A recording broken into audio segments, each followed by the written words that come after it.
Hi, babes. Welcome back to Tea and Glitter, the podcast. If this is your first time here, hi, I'm Evelina, better known as Ivy of the Les Vixens. I'm a lesbian burlesque performer and producer, a safe space creator, and I'm pretty much obsessed with queer people living their best lives. It's kind of my favorite thing. I think we have so much going against us in the world out there, especially right now, well, especially since forever.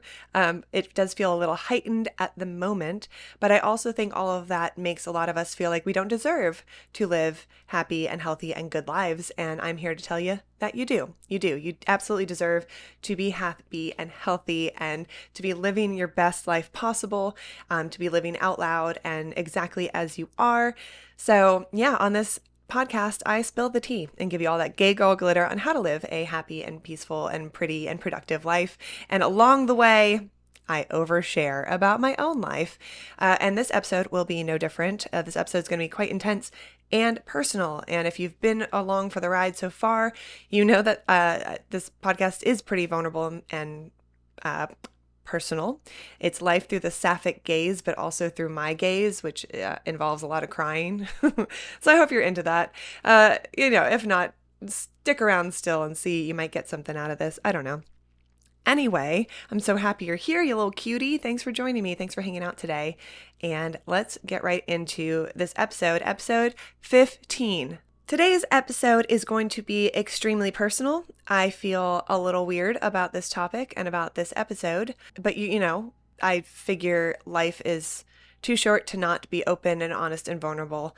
And I think a lot of this podcast, I've shared a lot of like my advice, my sapphic wisdom about things that we generally might be struggling with. But today's episode will just be me sharing my personal experience and my journey and my life being a sober person. That's right, being a sober person. At the end of the episode, I do answer some questions that you guys sent in, so stick around for that. But most of this will just be me sharing and oversharing, and also a trigger warning. I will be talking about addiction and my experience dating a heroin addict. So yeah, along with just my life as a sober person in general. So this one will be quite a doozy, I think. For me personally, I think it's going to be a lot. So yeah, buckle up, baby. Okay, so I am sober. I have been sober my entire life. When people find out that I'm sober, they typically think that I might be in recovery, but the reality is that I have never in my entire life had a drink. I've also never smoked a cigarette or vaped or smoked weed or done any drugs harder than like Zyrtec. I've also never had a Red Bull, even though I know that's not alcohol or anything, but you're getting the picture, right? Like just like the most straight edge a gay girl can get. And yeah, I feel weird about this topic. I feel very, very vulnerable about it. I feel a little uncomfortable sharing about it. I've shared a little bit in the past, like people do know that I'm sober in general, but I get such like mixed and weird reactions from people when they find out that I'm sober. And I get really uncomfortable with those reactions because they don't make me feel good a lot of times. They make me feel weird. But then I realized that is part of being a sober person. That is part of the experience is dealing with other people's weird, uncomfortable reactions, projections, assumptions, patronizing responses. It is my least favorite part about being sober. It's super silly, by which I mean I hate it with the passion of 1,000 suns. But I'll share a little bit more about that later on in this episode. But right now, let's get into it. Let's get into why. Why am I sober? Why don't I drink? Why don't I smoke weed?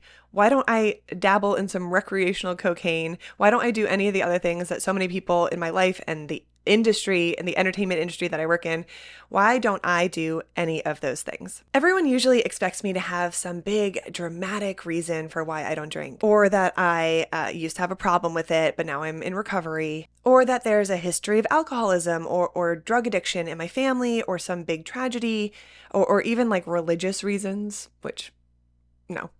The truth is very anticlimactic.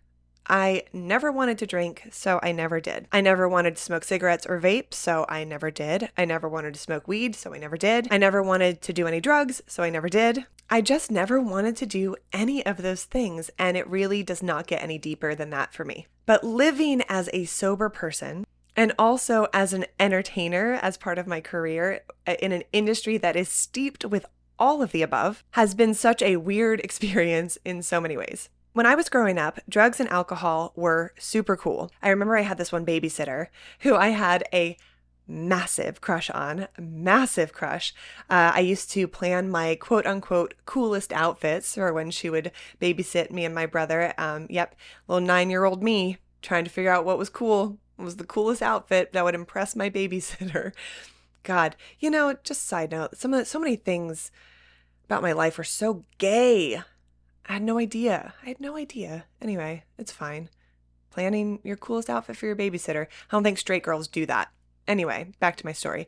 This babysitter was actually totally kind of like irresponsible and used to have like parties and stuff when she would babysit me and my brother. She'd have all of her friends over and they would be drinking and partying and smoking weed and doing drugs.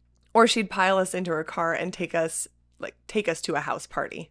Of course, my brother and I were sworn to secrecy, so of course my dad never knew anything that like any of these things that were going on. And because I was absolutely in love with my babysitter, I would never betray her trust, right? And I was just so enamored and starry-eyed by this babysitter and her friends. Like they were just so cool and so grown up, and I just wanted them to think I was cool too, be just like them, and I wanted them to be like in love with me, whatever they wanted to do, think I'm cool, be in love with me, think I'm the coolest kid ever, very adult 9-year-old, Anyway, those experiences were really my first introduction to the party scene, to drugs and to alcohol. And I'm talking like not just people like drinking and partying, like people dropping acid and smoking weed and getting completely shit-faced. But it was all so glamorous, right? Like keep in mind, I'm idolizing this girl and her friends, and I'm seeing them do all these cool people things like drinking and partying. Just picture little elementary school me in my coolest outfit, like trying to fit in, trying to be cool, trying to not feel like anything was out of the ordinary, like I'm cool, I'm hip, I can party. My brother, who's a little bit older than I am, he would actually participate sometimes. Like he would drink a little, he'd smoke a little weed, he would do a few other things. So not only was like my brother, who was just barely into middle school, doing these things, but there was also my crush, and she was partying, and she was kind of like the life of the party. Even at that age, even being dazzled by all these cool people doing cool people things, I just knew it wasn't for me. But yeah, my first real experience or exposure to the party scene was super cool and glamorous. I didn't have a traumatic experience or watch a family member get eaten by addiction or see any of the darker sides of drugs and alcohol at that time, right? I still decided even then that it was not for me. It just wasn't for me. And then I got into high school, and that's when my own friends started drinking and partying and smoking and doing all of that. And still, I just didn't want to. Like, it did not appeal to me at all. And just like with sex with boys, all my friends were doing it, and I just was not. And I was completely 100% okay with this. Like, from the get-go, I never felt like I should be drinking. I never felt like I was weird for not doing it. Same with not having sex with boys. Like, it just wasn't something I wanted to do, so I just didn't do it. I did all of the things though. Like, I went to all the parties. I did all of the things, stayed up all night, drove to the beach in the middle of the night if we wanted to. Like, I went to the clubs, I went to dances, I went to people's houses, I went to house parties. I did literally all of the things completely sober. Like, I never needed alcohol to have fun. I never wanted to need alcohol to have fun. Same thing with college and starting my burlesque career. Like, I can literally get on stage in front of hundreds of people and take off my clothes and dance stone cold sober. Can do it all. Stone cold sober. Don't need alcohol to help me loosen up. I don't need it to take away any of my anxiety. Like, I literally can do all of these things without alcohol. And being in the nightclub industry is wild. when you are sober. Like everyone doing bumps of coke like they're popping Tic Tacs, people getting totally trashed, people get like the amount of free drugs I get offered all the time. It's bananas. It's crazy. You know, people getting high or drunk like left and right, from other performers to bar owners and management to patrons. It's the wild, wild west out here, and yet it is so incredibly normalized. And that's just how it is. I know when I first started working in the nightclub industry, I was so innocent and so shocked by it all at first. I was like, what is happening? It was definitely culture shock to see just how many people do coke, how many people drink like crazy. Like it was something that was really shocking to me, just to see how prevalent and normalized, and just everyone's doing it, everyone. Even now, sometimes I'm like, wow, everyone. But the thing is, I don't have a problem with alcohol and drinking and drugs. Like I don't have any moral aversion to it. I'm not like condemning anyone. I'm not puritanical like that. Like, of course, obviously we know that there can be a darker side to drugs and alcohol. There are extremes, and they can be very, very bad. They can destroy people's lives. They can hurt people. They can kill people. Addiction is a very, very real disease, and it can absolutely ruin a person and the people who love that person. But for many people, drugs and alcohol are just simply recreational, right? Something to help take the edge off social anxiety, or to, get that buzz that feels really good to them so they can loosen up and relax and like whatever, right? Like it's just kind of, for a lot of people, it's just kind of a fun little thing. It's not like a problem that they have. It's just like a fun going out kind of vibe. And I don't have a problem with you doing any of the above. Obviously, I don't want anyone to get hurt, or anyone to hurt themselves or hurt others, like duh, obviously. And I want everyone to be living their best, happiest, healthiest lives, but it is not my place to tell anyone what that looks like for them. That is not my place. Don't want it to be my place. That is your life. You make your choices, you do you, and I am not at all, I have no opinion on the choices that you're making. I hate this so much. It is my least favorite thing about people knowing I'm sober, is that they immediately think that I'm judging them. My sweet angel babies, I am not judging you. I never have, and I never will. Simply because I don't drink doesn't mean that you shouldn't, or that I think that you are somehow wrong or bad for doing so. I literally work in nightclubs. Like, a part of my career depends on people drinking. It relies on people going out, drinking, etc. I will buy you a shot at the bar, baby. Like, happy birthday. Cheers. Many of my vixens, my sweet angel babies, they smoke weed, they drink, they do maybe some other things. And like, I don't judge them. Go take your smoke break, baby. Go smoke some weed and come back here feeling better about your life. Like, I do not care. I do not judge it. I do not care, as long as you're being professional and not sloppy on stage. Like, girlies, have at it. Gosh, for a long time, some of the vixens used to try to like hide it when they would smoke weed from me, and it was just so dumb. I was like, what? Like, you guys, be so for real. Like, obviously, first and foremost, I can smell it like you just got out of your car, and it just is like I got high just from like being near you. Like, I'm not dumb, and it's okay. You don't have to try to hide things from me. Anyway, that's just a side note. I love the vixens so much. They are so silly sometimes though. Anyway, but like, a lot of people also feel the same thing. They feel like they have to hide things from me. But like, I have dated girls who drank. Like, some drank more than others, of course, and some girls didn't really drink much at all. So it just really, it's like not a big deal. It's not a big deal. I'm not judging you. So while drugs and alcohol are not for me personally, I do not ever, ever judge anyone else. Even if you were throwing up in the parking lot at Southern, like, all I care about is getting you some Pedialyte and a safe ride home. The thing is, I realized a long time ago that what I think happens is that the fact that I don't drink highlights the fact that someone else does. And sometimes that makes people feel uncomfortable, like they are doing something wrong or bad. And then they project those feelings of shame or whatever onto me, as if I was the one who shamed them, simply because I choose to not drink. And I truly hate that feeling so much. I don't want anyone to feel shamed or judged around me. And if me not drinking makes you feel badly, like, I'm so sorry. That is not my intention ever. It's just me making this personal choice for myself my whole entire life. And please don't get it twisted. Like, I'm not puritanical prude out here condemning y'all from having a good time. I think if you've ever been to Girl the Party or been to any of my shows, like, you can see that I'm clearly very much engaged with you no matter what's going on, no matter how trashed you are. Like, we're out there having a good ass time. And just because I'm doing it completely sober and having as good a time as anybody else in the building, like, that's just my choice, and that's what I can do. That's, my anxiety, my issues, my things, like, I can do all of that and be stone cold sober. Like I said before, like, my choice to not drink or do drugs has been with me since I was a kid. And, like, I don't know where it comes from. Maybe maybe the DARE program, like, I really took it to heart. I don't know, maybe that little lion mascot. Yeah, I was like, I'm not going to let that guy down, I don't know.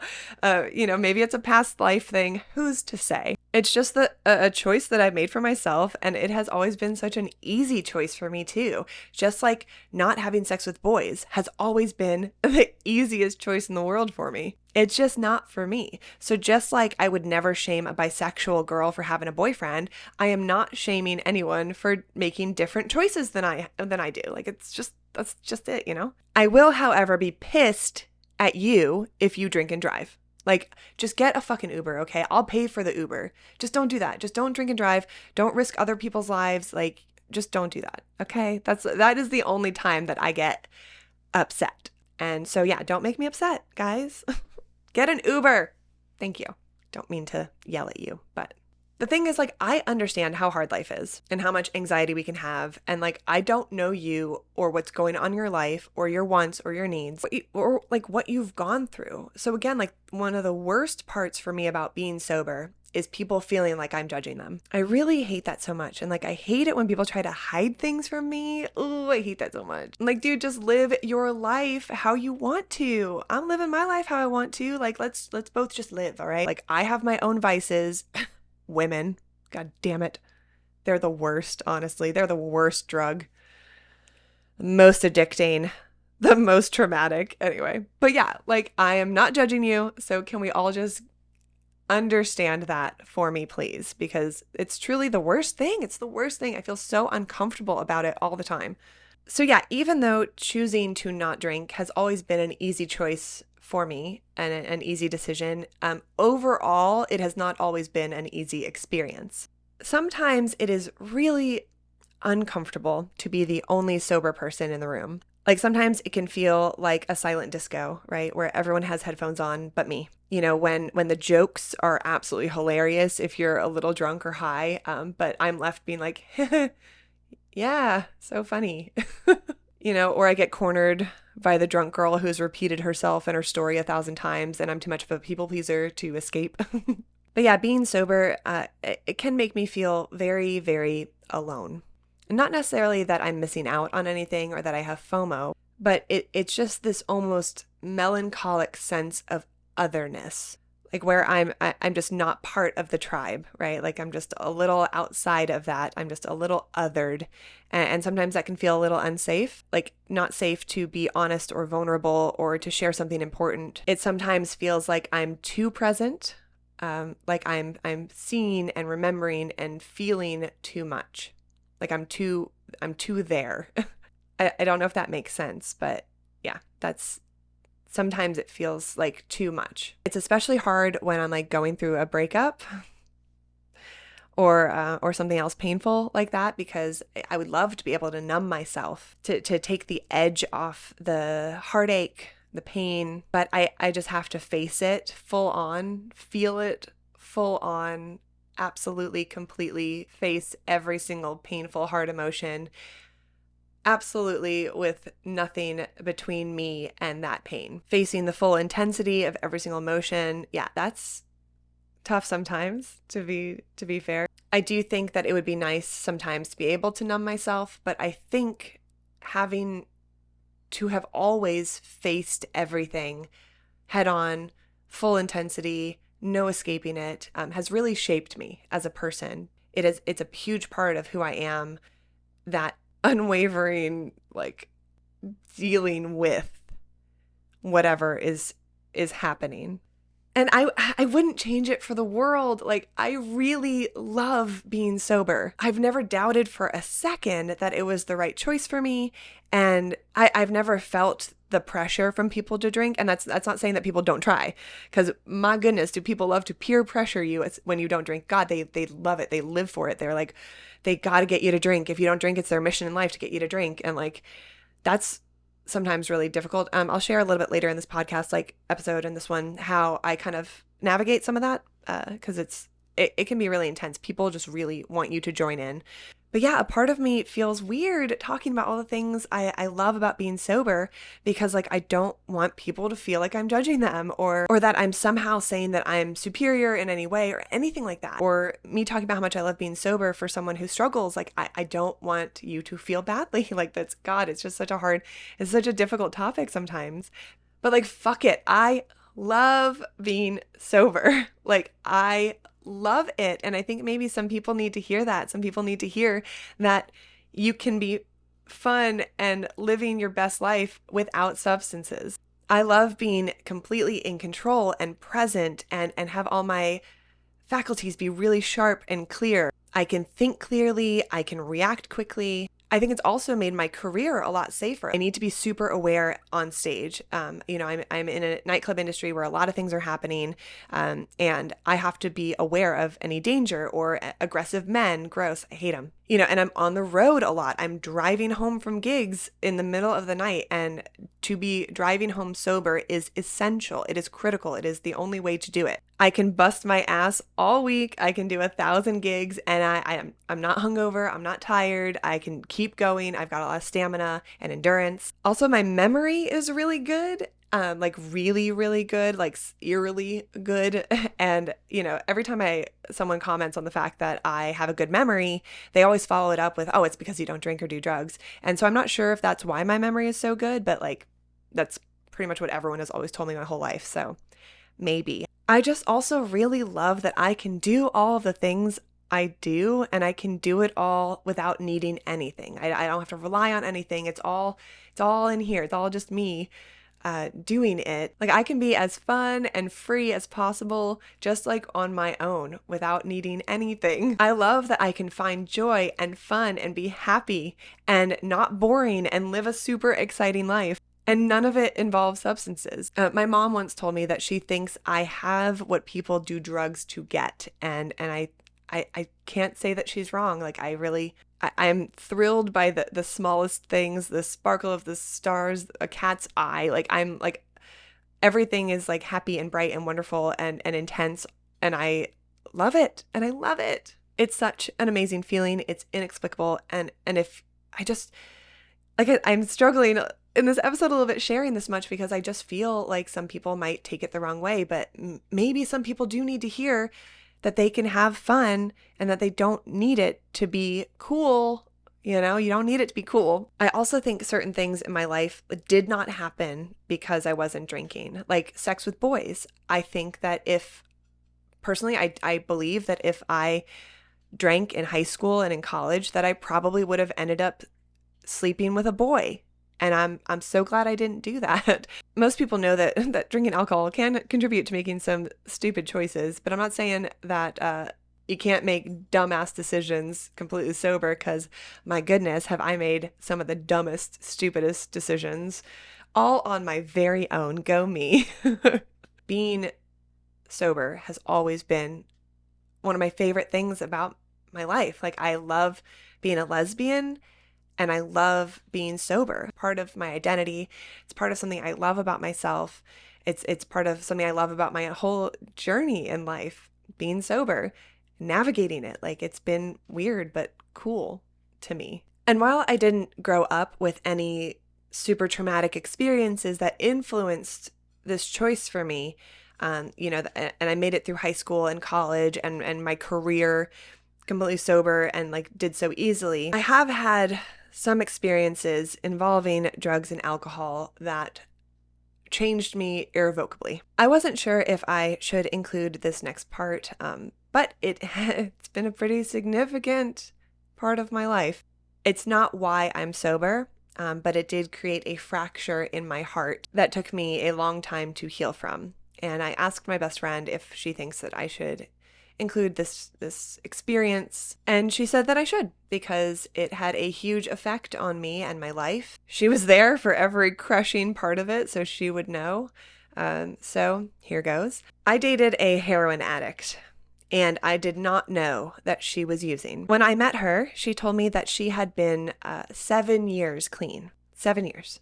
And I remember telling her how incredible I thought that was, and how strong she must have been to get clean from something that is so insanely addicting. Like, even though I didn't know a lot about it, I did know that heroin is like one of the most addicting drugs. And I was so impressed with her, right? Like, I was so dazzled by that. I thought that that's such an incredible thing, to have overcome that and to have been where she was.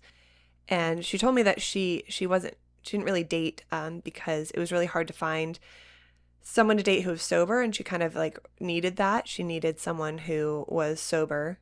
And then here I was, this femme sober lesbian and her dream girl, and we met and fell madly in love. And now I guess a little backstory to make some of this make sense. But when I first met her, she was on Suboxone. I think that's how you say it, which is an opiate blocker. And she got it from a nurse friend of hers. So the first 4 months that she and I were together, she was not actively using heroin because she had Suboxone. But I didn't know this. I did not know she was on it. I didn't know anything, to be honest. I didn't know anything. I only knew what she told me, and my naivety was astounding. Looking back now, what a fucking idiot, but whatever. She told me she was clean for 7 years and never looking back. And I believed her. I truly believed every word that came out of her mouth, because why wouldn't I, right? Why wouldn't I? So yeah, so those first 4 months, she was not actively using heroin, and she was on Suboxone. And those 4 months were magical. She had a great job. She had a car. My relationship prior to this one was with a emotionally abusive sociopath who lived with me rent-free for 2 years and didn't have a car or a job. So yeah, those things were kind of a big deal to me at that time. LOL, my dating history, y'all. Whatever. Anyway, this girl was also an artist, and we had such a sexy whirlwind romance. Like, God, it was so good. It was so good. Up until that point, I had never loved someone as much as I loved her. I had never been with someone so sexy and cool and brilliant. I had never been with someone who stimulated me as much as she did. She made me feel like such a goddess, like a goddess. When I tell you she made me feel like a goddess, I can't even. She made me want to be vulnerable and raw and write poetry about her eyes and get dressed up and go to art shows and stay up all night. My love was incandescent for this girl. That relationship was like at the start, was like every sexy L-word moment you can imagine all wrapped up into one. She didn't live in my city, which, do lesbians care about that? No, of course not. But after those 4 months, she did decide to move to Orlando. And in fact, she moved literally next door to me. Like I can look out my window right now and see her apartment. Like, next door. And like, I was on cloud 9, baby, because I could see my girlfriend anytime I wanted. She was right there. And like, we did agree to respect each other's privacy and not like come over unannounced, even though we had each other's keys. But man, it was just like so great to have her here. I was so excited for us to start our lives together and for her to settle in and for us to take on the world together. It was so exciting. I was the happiest girl you could possibly imagine. And then everything changed. At first, I made the excuse that she was getting used to a new city and that she probably missed her friends and her old life and her old loft apartment and all those things. So when she started to withdraw and become a little morose, I blamed myself. I blamed myself for having her move here. So I tried harder to make her life here just as sexy and gorgeous as it was before. And I tried harder and I tried harder. Months went by and things just still felt off. She started drinking a lot more, and like she'd always drank and like still kind of partied. But I was okay with that. Like we'd go out and she would drink and sometimes even get drunk, especially in those first 4 months. And I didn't know much about addiction. So I kind of just assumed that it was okay for a recovering addict to drink because they were different. Like the heroin and alcohol were different. So like I didn't question that part. And anytime I did kind of question it, she would reassure me, by which I mean she would gaslight the fuck out of me about it. But yeah, then when she moved here and things started changing, she started drinking a lot, like a lot, and just in her apartment. She would get completely shit-faced and then claim to have a hangover for several days. And she stopped taking care of herself around this time as well. She worked from home and her apartment would be absolutely fucking disgusting. Her cat's litter wouldn't be changed for weeks. This was like shocking to me because when I met her, she was very tidy, very minimalist, and God, just watching things get absolutely fucking disgusting in her apartment was such a shock to me.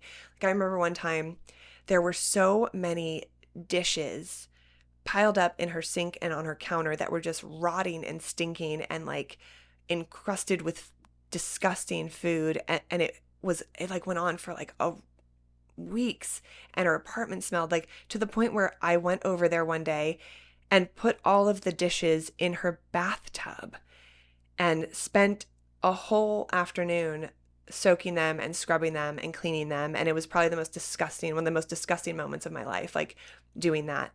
And like her not only her apartment, but her own hygiene started suffering. And, she told me that she was depressed. She told me that she was struggling with depression. And I told her, baby, we'll get through this together, right? I told her that I was there for her, that I would support her, that whatever she needed. And so I tried harder and continued to blame myself and continued to try harder and harder. She smoked cigarettes, which I thought was gross, but she told me she was trying to quit, so she got on Chantix and she got on Wellbutrin, and she told me that they killed her sex drive and made her feel very numb, so she would sleep all day.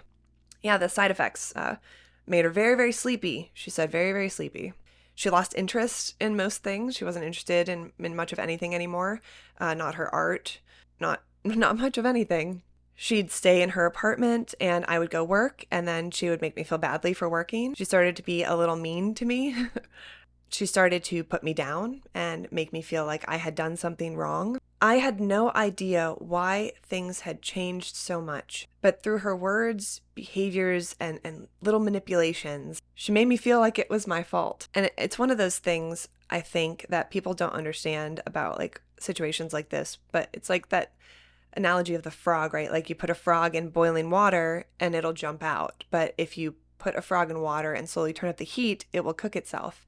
And this is very much kind of like what I felt like was happening to me in retrospect. I did ask her several times point blank if she was using again, and she denied, baby. And she continued to insinuate that it was somehow my fault that things were falling apart. So I tried even harder. Something I learned later on is something called JADE, Jade, that addicts justify, argue, deny, explain, that they're very good at that. And so she justified a lot, she argued a lot, she denied a lot, she explained a lot, and I just believed her because I was dumb, but it's fine. Then she lost her job and she started picking at her skin. At her scalp, she would have these like open wounds and sores, and she blamed it on the depression, the Chantix, the anxiety. It's just an anxiety tic, she would tell me. That's why her head was covered in scabs. That's why her hair was falling out.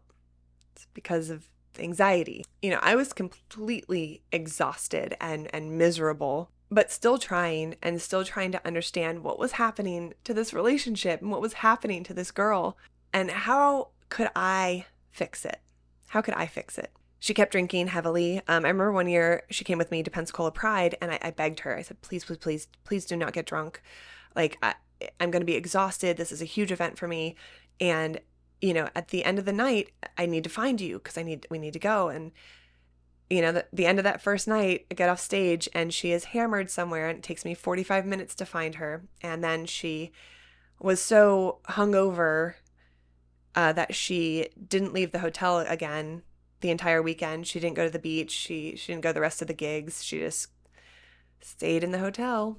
And to be honest, because I was sober, I felt like I needed to have more empathy and more understanding and to give her more leeway for her drinking because I, quote unquote, didn't know what it was like, right? Like, so I felt like I had to give even more empathy because I don't know what it's like. Don't know what it's like. I'm sober. I don't know what it's like. And so I need to give her more benefit of the doubt and more trust and more everything. And on it went. After about a year of living next door to each other, she moved back to the city that she originally was from. And then a few months after that, we broke up. And here's where it gets even worse, if you can imagine. 2 months later, when I was still so sad and confused and picking up the pieces, she called me and told me that I had made her relapse after 8 years of being clean. She told me that our breakup made her relapse, made her start using again, and ruined her 8 years of sobriety. I was gutted and absolutely heartbroken and more guilty than I had ever been in my entire life. Because keep in mind, at this point, I had no idea that she had been using that whole time. So I truly believed that I and our breakup had caused her to relapse, had caused her to lose 8 years of sobriety because of me, because of me. And then during this time, her friends would call me and they would be like, have you heard from her? We're afraid she OD'd. We can't find her. And so it just got real bad. It got real bad. And so the hell continued for me. And then 3 months after that, she called me and confessed to me that, in fact, yes, she had been using our entire relationship. That after 4 months, she couldn't get access to the Suboxone anymore, so she started actively using heroin. And she told me that because she knew I was sober, that's why she didn't tell me. She blamed me and my personal sobriety and told me that she knew I would leave her if I knew that she had started using. She told me that she would have told me, but I made such a big deal about her being 7 years clean and sober when remember when she told me that she was 7 years clean, and I said that that's incredible and amazing and was so proud of her. Yeah, that, she said that was another reason why, because I made such a big deal about it. So even though I had asked her many times during our disintegrating relationship that, if she was using, I told her that I would be there every step of the way for recovery. I would absolutely be there. I love her. I want her. I would stand by her. I would be there for everything. For every step of the way of finding recovery again, I would be there. Even though I tried and I tried and I tried. So the fact that I was sober, which was one of the her requirements for dating me, that I was sober, had now become the reason that she was using in secret and betraying me and my trust in our relationship. It was all my fault because I was sober. How fucked up is that? My friends, how fucked up is that? I'm going to go and tell you it was really fucked up. Oh, good Lord. And the more that I learned about heroin use, the more I realized how fucking blatantly obvious it was that she had been using. But like, I didn't know the signs. Like, I didn't know what it looked like. And I didn't really look it up because I believed her for a lot of our relationship. I really believed her. I didn't know what it looked like for someone to be high on heroin. So I didn't know that when she would be falling asleep when we were hanging out, that was a heroin nap. I didn't know what a heroin nap was. I didn't know that she was getting hammered with alcohol so that she would have an excuse the next few days to just stay in bed because she claimed to have a hangover and instead she would be getting high. I didn't know anything. And addiction and depression, they have so many parallels, right? And so a lot of it made sense with depression. Like a lot of it really made sense. And I truly believed that I was strong enough as a partner, as a girlfriend, that I could be there through someone's depression, that I could be there to support her, that I could love her enough and encourage her enough and just support her enough that she would make it through. I didn't know that I was already handicapped before it even began because, like, how could I compete with heroin?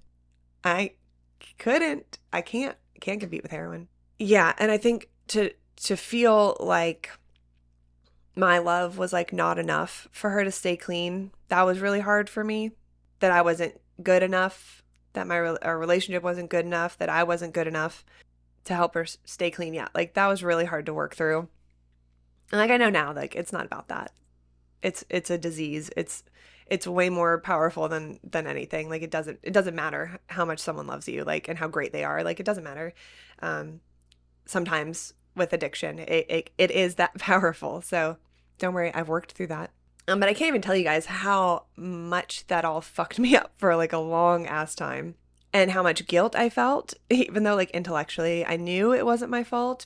But to have been blamed for someone's relapse, only to find out that the entire time they had been using, I've never felt more unsafe in my life. I've never felt more devastated and confused and hurt and disregarded and vulnerable. And the amount of times she almost overdosed, living literally right next to me, still makes my heart break. She did end up asking me to go to therapy with her.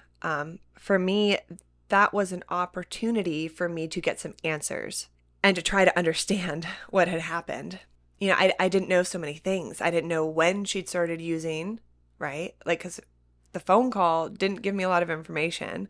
So I didn't know when she started using, how she used, when was she high? Was it when we were with my family, or when we were having intimacy, or when I was being vulnerable with her, or when, you know, we were having important moments in our lives? You know, was she high when she told me she loved me for the first time? How many times was she high and I didn't know? It was so much to not know. It was so much to not know.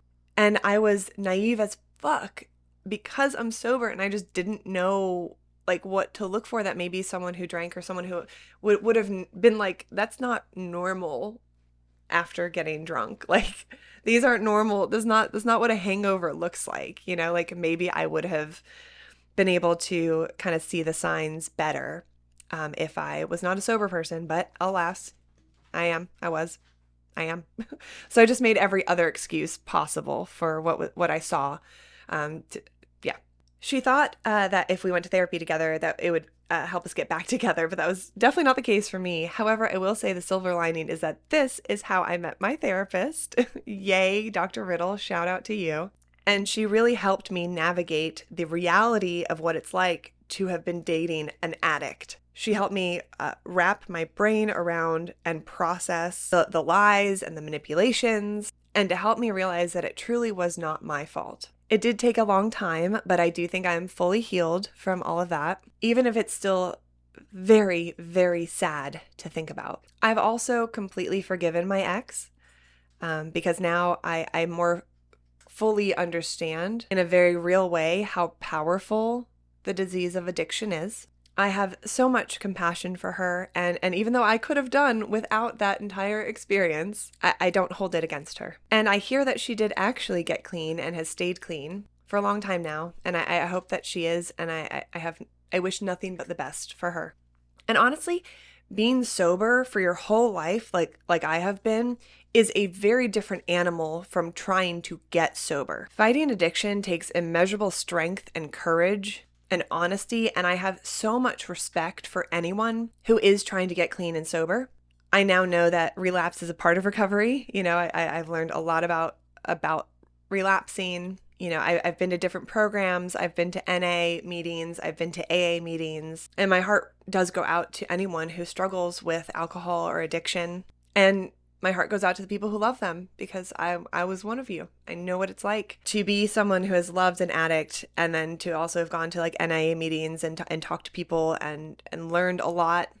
I know that it can be equally as devastating for those of us who love an addict or an alcoholic. So just a side note for anyone, if you are dealing with that, you're not alone. It can be a mind and heart fuck for sure. And it's a challenge to not enable, or to even know what the heck to do, and to not feel guilty because you didn't get it right and you may have enabled, or whatever the case may be. But none of it's your fault, and we're all just doing the best that we can. And, therapy is amazing if you can get in there, but also NA meetings and AA meetings are also really great, and I found them to be very helpful in a lot of this stuff. Okay, so now that you guys know like one of the most traumatic times of my life, LOL, you're so welcome. I hope you enjoyed that. I asked you guys if you had anything specific you wanted me to talk about being sober, or any questions you might have. And so now I'm going to go ahead and answer some of those as best I can. Okay, do your partners, whomever you're dating at the time, feel pressured to avoid alcohol consumption when around you? Some of the girls I've dated have felt weird drinking around me, but it's never been like a non-negotiable for me, right? Like, people can drink, of course. I just do like it when someone I'm dating can handle their alcohol and they're not getting like shit-faced all the time. And I do have one boundary for myself in relationships when it comes to things like drinking, and it is just simply for them to tell me if they are drinking or if they are drunk. This started naturally after dating the heroin addict, and I don't need someone I'm dating to not drink. I just need them to respect the fact that I just need a simple heads up if and when they are drinking. But I think after what I've shared in this episode, I think it's pretty reasonable. I think it's a reasonable request. It makes me feel like I am an active participant in my own life, which was something that was taken from me when I was dating someone using heroin. And it's really just very simple to make me feel like I know what's going on. Because even now, like, sometimes I can't tell if someone's drunk or not. Like, I can't. I'm not good at reading that. And I don't want to be vulnerable, or to be sharing something, or to be, doing something and that person not be there with me in that way. And so, yeah, that's kind of like my one boundary. Obviously there are things that like I find attractive and unattractive as far as drinking goes, and I share that very clearly and directly with whoever I'm dating, if I'm dating anyone. What is the best way to be in a relationship with someone who is sober as someone who is not? How can I help them navigate feelings of guilt/isolation while also not feeling guilty myself when I choose to drink? This is such a good question. Oh my God.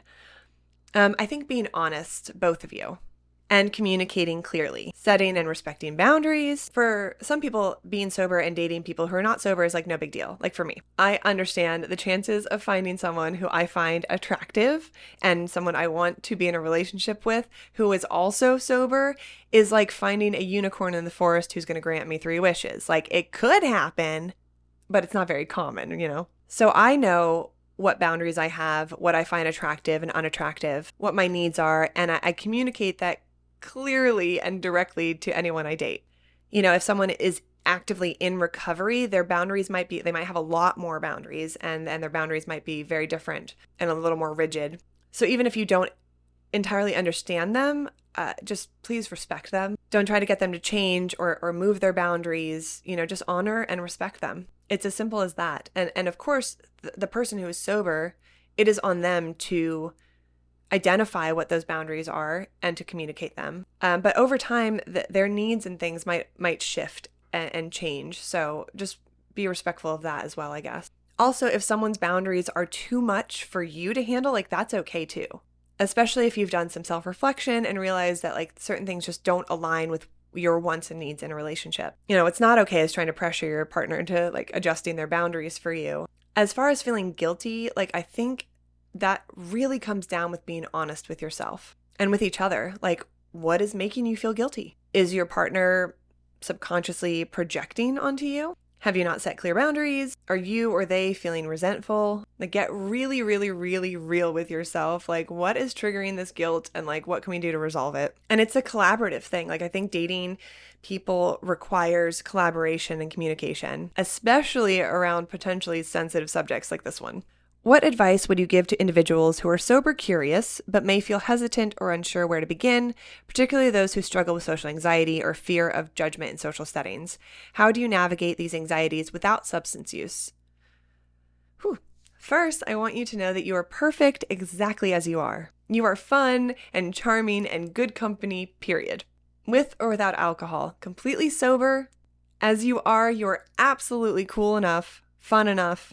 You are interesting enough. You can have fun and experience the world and find joy without alcohol. It may not feel like that, and it may not feel like that all at once, but it is absolutely possible for you. But have grace for yourself, man. Anxiety is a bitch. Anxiety is a bitch, and it's intense. And it's hard sometimes to be in social situations. Like, being a human is weird and hard. And it's extra weird and hard at the club sometimes. So sometimes you're going to feel uncomfy, and that's okay. Sometimes you might want to leave the function early, and that's okay. Sometimes you might not want to be on the dance floor, and you might feel better being like a little pretty wallflower, and that's also okay. Sometimes you might not want to drink, and then you end up drinking, and that's also okay. It doesn't have to be an all or nothing thing. Something I know that's helped me a lot is having a drink of some sort, whether that be a mocktail, or I used to just get like pineapple juice, because that gives you something to do with your hands and it gives the appearance that you're drinking. So it helps kind of field some of those questions that you get asked. And I also think it's good to have some ready to go answers in your back pocket for why you're not drinking. If you're not fully comfortable yet, just saying, I just don't want to tonight. Which is also a very valid thing. And people may not understand that, but like, if you just don't want to, you just don't want to. But some of the things that I have said in the past are like, oh, I'm the DD. We didn't want to take an Uber, so I agreed to drive. Or yeah, I'm on a medication right now that I can't have alcohol with, so womp womp, or like whatever, you know? So just have a couple of those things just in your back pocket ready to go, because people will probably be asking you, and like, they'll be like, oh, you want to buy a shot? And it's like, oh no. And they're like, why? So just have some of those things in your back pocket.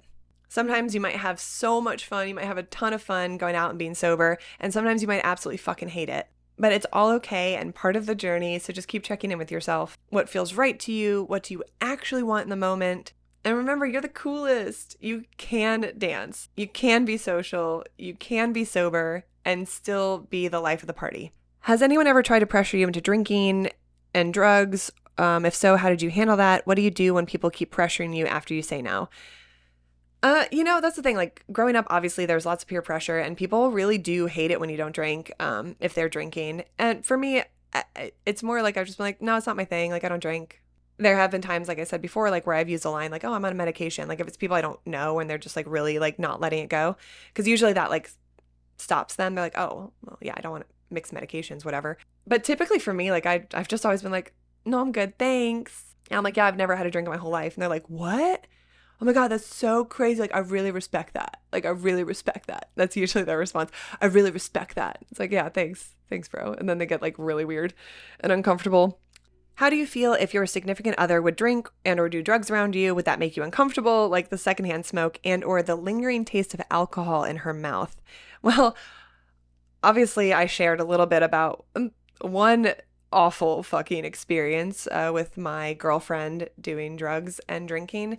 In general, it's not necessarily my favorite thing, but if I'm choosing to date someone, there's a choice there, choosing to date someone who drinks or whatever, I do have to accept certain things. If they respect my boundaries, then I have to be willing to be flexible in other ways surrounding this, right? They're not the unicorn in the forest granting me wishes, alas. So yeah, sometimes if I'm dating a girl and she's had some alcohol, I'm gonna make out with her.